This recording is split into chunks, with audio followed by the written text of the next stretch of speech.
Nintendo, host of things such as Mario, Pokemon, Zelda, extortionate prices, and many other things we enjoy in daily life.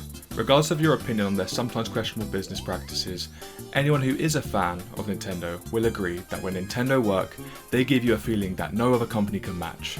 While Sony bring sleek, modern, interesting experiences, or gun and ball games for the more sophisticated members of society, and Xbox drag us down to the burning mess that is the Game Pass, and whatever capitalistic hell that is their next game on the first party lineup.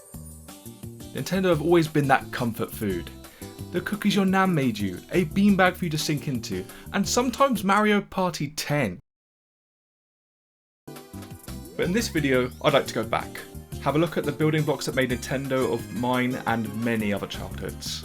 Back to an era of Nintendo that was both profitable for the company and also some of the worst of its modern existence. Take a look at what made the Nintendo user experience cozy.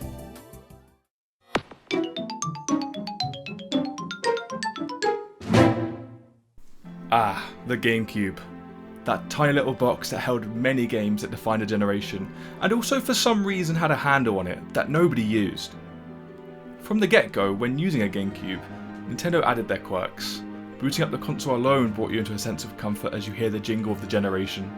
But also Nintendo added the ability to mess with it by pressing certain buttons on your controller. By pressing Z on one controller, it plays an alternate fun sound, and also if you press Z on all four controllers that are plugged in, you also get an alternate sound with a more Japanese intro.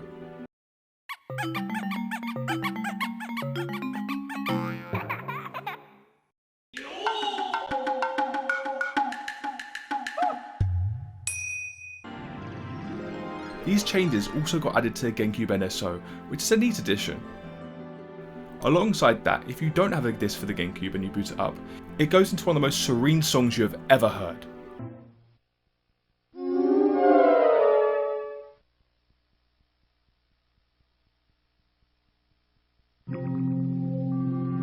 It's like you're reaching a state of zen whilst meditating with monks. Then you boot up Mario Sunshine and forget all that because you can't beat the pachinko minigame.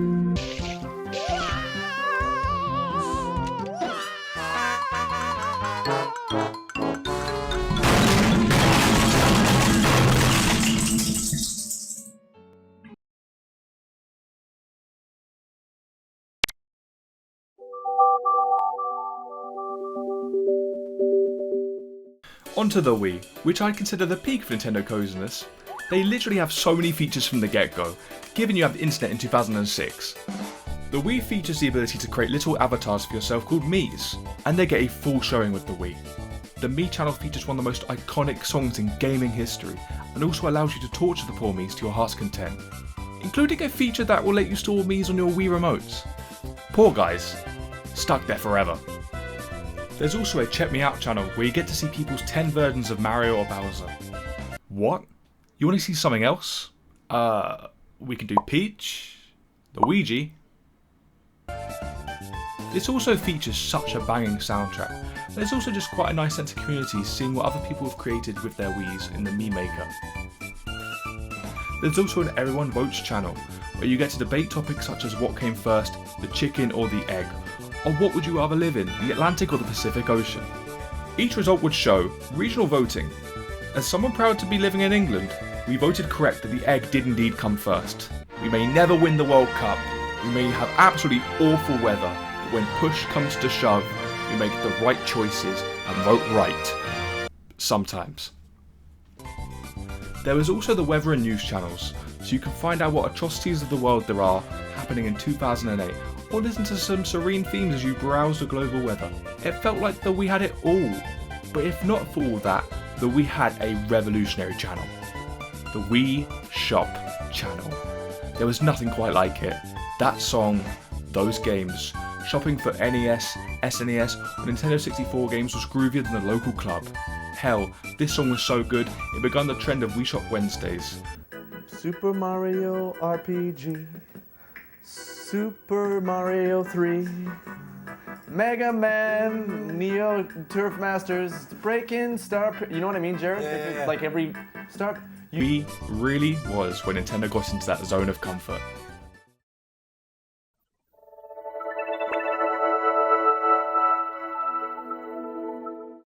With the coming of the 3DS, Nintendo started getting zanier and zanier. But also one of the most underrated consoles in their library was released. We started seeing things like Nintendo Directs, Face Raiders, more skits from Nintendo, insane ads, and more intention with the menu elements. One of those was Street Pass, one of the coolest apps Nintendo have ever made. Every time you brought your 3DS out and you pass someone on the street, you register their Mii on your 3DS, and your 3DS flashes a blue light next to the power light. After registering their Mii, you get to then check out their Mii in the Street Pass Plaza. But also, you get to play things that are crazy, like Street Pass Quest. This thing was so popular, it got its own Smash stage.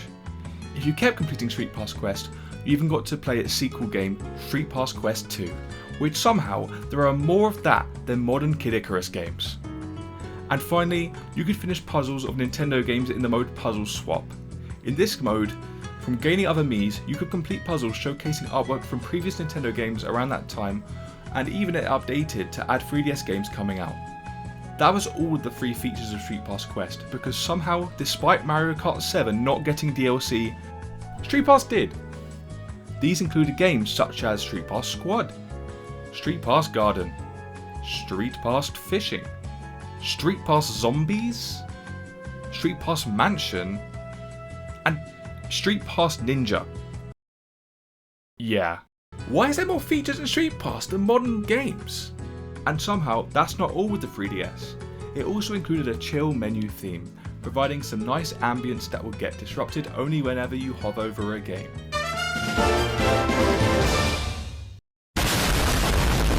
And if you enter the eShop, the music that features would change based on the time of the year.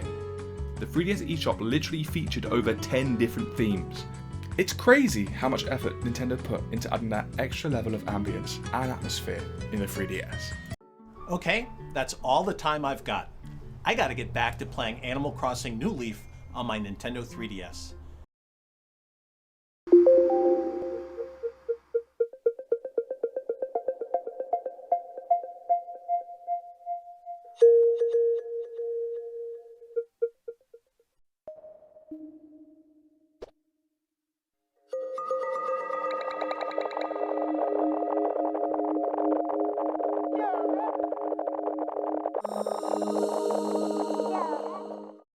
The Wii U, a console a younger, hopeful version of me was so excited for.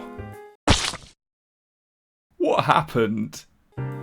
Despite all its flaws, the Wii U genuinely brought such a nice vibe to the picture. It shared many features with the 3DS, from being within the same generation and sharing compatibility. But it had its own unique takes that added a big community vibe to make its own mark. Even when booting up, you were put straight into the picture as you hear its jingle, and out comes masses of Miis all representing different communities.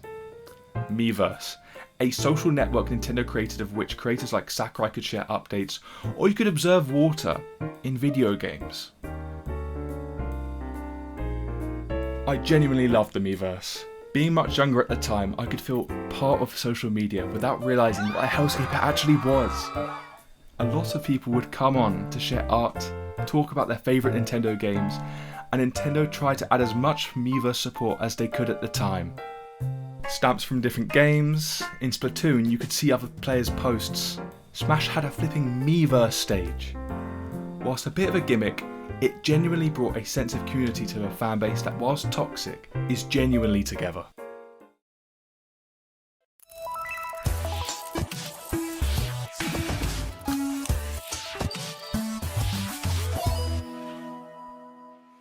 Whilst not necessarily on consoles, I also think Nintendo Directs and other things surrounding it are really significant. You can't go through the life of a 3DS or Wii U without seeing icons like Iwata, Reggie, Miyamoto, or Sakurai. These creators genuinely brought their passion directly to you through video presentations that eclipsed E3 and has changed the landscape of the modern gaming world. Look at State of Plays or Xbox showcases, that is literally Nintendo Directs. They allowed themselves to be silly and also bring the hype at the same time. I can't imagine Nintendo without thinking of Iwata staring at the banana, or Reggie burning alive a fan at E3 for wanting Mother 3, or Miyamoto's photogenic smile. Sakurai literally became so big whenever he appeared on screens, gamers regardless of their preferred console got hyped for whatever he had next. They always wanted to bring a bit of joy and whimsy, and I'm so thankful for Iwata-san for bringing this to the table and everything else he did for gaming. May he rest in peace. He helped define gaming for generations. And after the Wii U, Nintendo pivoted to the Nintendo Switch and changed up how they did certain features. Mii's literally disappeared off the earth. Whilst the Switch generally is a better time for Nintendo, I'll always appreciate everything Nintendo did before that. They brought an experience that felt unique to the user, providing more comfort compared to their contemporaries.